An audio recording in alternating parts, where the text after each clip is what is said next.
April 1943, a corpse dressed as a Royal Marines officer slipped from a submarine into the Mediterranean and would soon wash ashore with top-secret papers chained to its wrist. A Spanish fisherman hauled in more than fish. He pulled from the waves a body labeled Major William Martin, complete with forged love letters, bank receipts, and invasion plans pointing to Greece and Sardinia. Behind this macabre Trojan horse were two MI5 officers, Ewan Montague and Charles Cholmondeley, whose obsession with every detail convinced Hitler to strip Sicily's defenses. He took the bait, redeploying panzer divisions away from Sicily. An empty island would become the Allies' greatest prize. When Operation Husky hit on July 9, 1943, Sicily's beaches lay ghost quiet under Allied boots. A triumph born of a dead man's papers. This is the story of how one man who never was changed the course of World War II.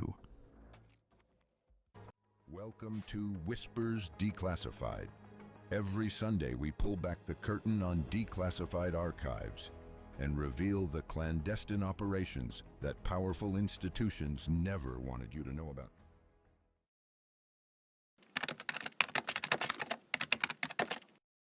In the pre-dawn hush of April 30th, 1943, HMS Seraph slipped beneath the ink-black Mediterranean, carrying aboard a sealed canister containing the most macabre cargo in naval history.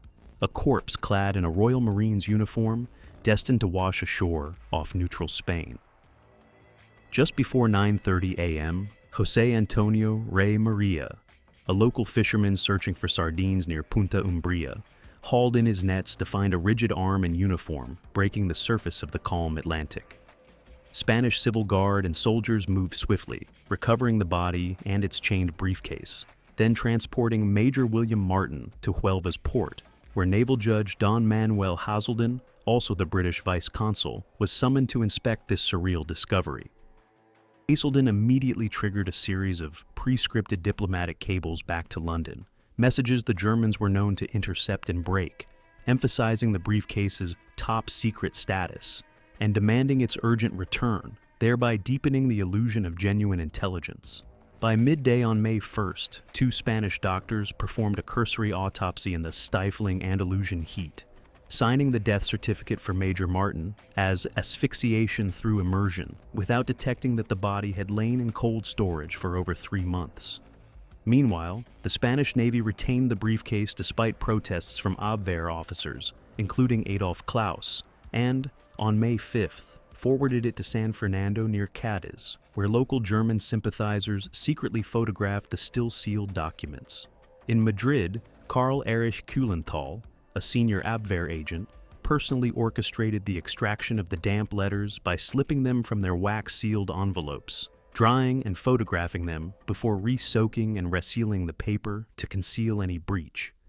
2 days later, Bletchley Park's Ultra intercepts confirmed Hitler had swallowed rod, line, and sinker, redirecting panzer divisions from Sicily to Greece and Sardinia, based solely on the corpse's forged orders. Amid this calculated web of deceit, the viewer feels a shiver. A man who never existed, with love letters dated April 18, forged bank receipts, and theater stubs, had already altered the fate of the Mediterranean theater. As Major Martin lay buried with full military honors in Huelva's San Marcos Cemetery on May 2, 1943, the stage was set for one of history's most audacious deceptions, leaving us to wonder how a single corpse could carry so much power.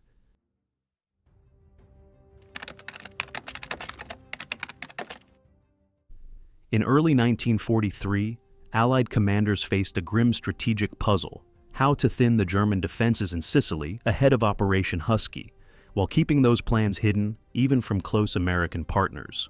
Undeterred by convention, MI5's 20 Committee dusted off the 1939 Trout Memo, which likened espionage to patient fly fishing, a metaphor that would inspire their most audacious ruse yet. At the heart of the scheme were Flight Lieutenant Charles Cholmondeley, an RAF intelligence officer with a flair for theatrics, and Captain Ewan Montague, a barrister whose analytical mind could weave fact and fiction into a single, seamless legend. They proposed to use a corpse, one so carefully cast that the Germans would bite rod, line, and sinker. Their Trojan horse plan hinged on Spanish neutrality. History had shown Madrid's covert willingness to funnel Allied secrets straight into Abwehr hands. The choice of body fell to Glyndwr Michael, a destitute Welsh vagrant who had died of accidental rat poisoning in January 1943. Montagu and Cholmondeley knew that to pass German scrutiny, every detail, from the bronze buttons on his battle dress to the faint crease of his ration ticket stubs, had to be flawless. In a London mortuary, scientists tested dozens of inks to identify those that would remain legible after sea immersion. The survivors of these trials became the ink of destiny for Martin's bogus documents. Creating Major William Martin's pocket litter consumed weeks of obsessive planning. Among the items were a theatrical ticket stub, a Jeeves shirt receipt, and an overdraft notice from Lloyd's Bank, small artifacts that, when strung together, laid out a plausible routine for an officer on leave. 2 heartfelt letters from his fictional fiancée, Pam, penned on April 18, 1943, spoke of golden days together and a pending overseas posting, a trope of wartime romance that German intelligence would find irresistible. Even the identity card required subterfuge. Portraits of a living officer, Captain Ronnie Reed, were aged and worn by rubbing them against Montagu's own trousers, lending a veneer of authenticity to Martin's credentials. Cholmondeley himself wore the uniform during fittings, and bespoke woolen underwear, scrounged from Oxford Don Herbert Fisher's estate, filled out the silhouette of this major so convincingly that even fellow MI5 officers quizzed its provenance. As final preparations concluded, Churchill's personal note arrived. Proceed with the operation. It is worth any risk. On April 30th, aboard HMS Seraph, the body was sealed in a metal canister, wrapped in a naval greatcoat, and gently lowered into the Mediterranean night. Its burden not only the weight of a corpse, but the fate of an entire campaign.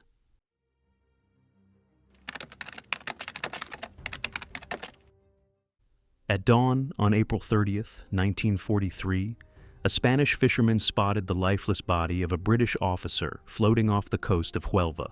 Clad in a Royal Marines uniform and clutching a briefcase, the corpse was swiftly recovered by Spanish authorities and taken ashore. The body was identified as Major William Martin, and the briefcase, tightly secured to his wrist, piqued immediate interest. Spain, though officially neutral, harbored factions sympathetic to the Axis cause. The briefcase was handed over to naval officials who, under the watchful eyes of German intelligence agents in Madrid, photographed and examined its sealed contents. Among the documents was a letter suggesting that the Allies planned to invade Greece and Sardinia, with Sicily merely a diversion, a narrative that perfectly matched German expectations. Those photographs were rushed to Berlin. Convinced of their authenticity, Hitler ordered significant troop movements. Panzer divisions were redeployed to Greece and Sardinia, and Sicily's coastal defenses were left critically undermanned.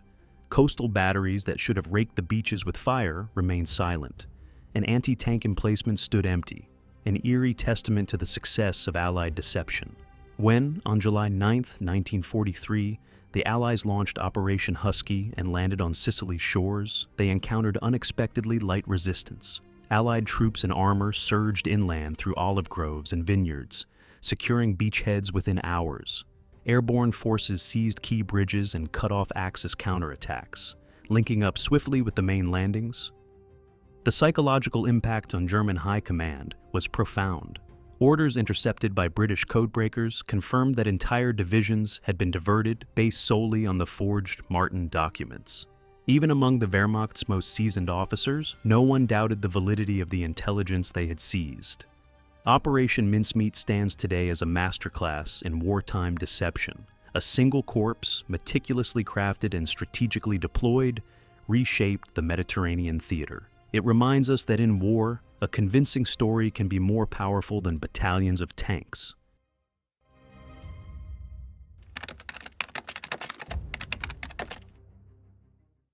In July 1943, after weeks of preparation and secrecy, Allied forces assembled over 3,000 ships and landing craft in the Mediterranean for the long-awaited strike on Sicily. In the pre-dawn hours of July 9th, Operation Husky commenced with simultaneous amphibious landings along a 60-mile stretch of southern coastline and airborne drops inland, catching Axis defenders off guard. The impact of Operation Mincemeat became immediately evident as German field commanders found themselves undermanned. Entire panzer divisions, once stationed in Sicily, had been redeployed to Greece and Sardinia in strict accordance with the forged Martin Papers. Coastal batteries that should have raked the beaches with fire were left silent, and anti-tank emplacements stood empty, an eerie testament to the success of Allied deception. With resistance lighter than expected, Allied troops surged ashore and pressed inland. Sherman tanks and infantry columns moved swiftly through olive groves and vineyards, securing beachheads within hours and capturing key objectives such as Gela and Licata by nightfall. Airborne forces dropped west of the main landing zones, secured bridges over the river Salso, cutting off Axis counterattacks, and enabling the main forces to link up and expand the beachhead rapidly. The rapid advance across the island dealt a fatal blow to Italian morale. Within just 8 days, the Allies controlled a significant portion of Sicily's southern plain, reducing projected casualties by more than 2/3 compared to initial estimates. On July 25th, the Italian Grand Council of Fascism voted to strip Benito Mussolini of his powers, a domino effect, set in motion by the swift Allied gains on Sicily's shores. The following day, King Victor Emmanuel III deposed Mussolini, marking the collapse of Italy's fascist regime and initiating secret negotiations with the Allies. By August 17th, just over 5 weeks after the first boats touched sand, Sicily was fully under Allied control, months ahead of the original 90-day timetable. Operation Mincemeat's deception had not only eased the way for Husky, but reshaped the Mediterranean theater, accelerating the fall of fascist Italy and setting the stage for the Allied push up the Italian peninsula. This chapter reinforces the direct link between the ruse's success and the operational outcome, demonstrating how a single forged corpse reshaped the course of a major invasion.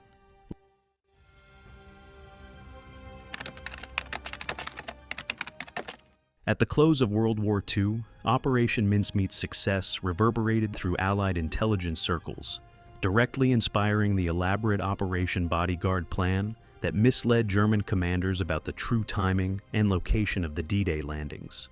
Bodyguard's feats, such as the fictitious 1st U.S. Army Group under General Patton and phantom radio traffic, owed much to the principles first proven by the corpse as bait gambit in the Mediterranean. In the years that followed, military historians and strategists studied mincemeat as the gold standard of strategic deception, cementing the notion that a single, well-crafted narrative can reshape entire campaigns. Its legacy extends beyond Sicily. Modern NATO exercises and intelligence courses still teach the operation as a case study in exploiting enemy expectations and neutral channels. Yet, beneath the triumph lies an ethical quandary. The operation relied on the unknowing sacrifice of Glyndwr Michael, an anonymous vagrant whose body became a weapon, raising enduring questions about the human cost of such deception. Scholars debate whether the manipulation of a dead man's identity crosses moral lines, even when it saves countless lives on the battlefield. In popular culture, Operation Mincemeat has inspired films, books, and stage productions. From the 1956 film The Man Who Never Was, to Ben McIntyre's best-selling 2010 book and recent Netflix and Broadway adaptations, each retelling adding layers of reflection on truth and illusion in wartime. Today, as we look back over 80 years, Operation Mincemeat endures as a startling testament to the power of narrative in war. It challenges us to ask, in our own age of information and misinformation, how many bodies lie hidden in plain sight, shaping decisions we believe to be real? And so, from the quiet shores of Spain to the war rooms of Berlin, the body that never lived became the lie that saved thousands. History doesn't always march on boots and bombs. Sometimes it floats ashore in silence, with a forged identity and a plan too bold to believe. If this story moved you, surprised you, or made you question what you thought you knew, subscribe, because here at Whispers Declassified, we uncover the truths hiding in plain sight. One deception, one revelation, one forgotten detail at a time. Thanks for watching.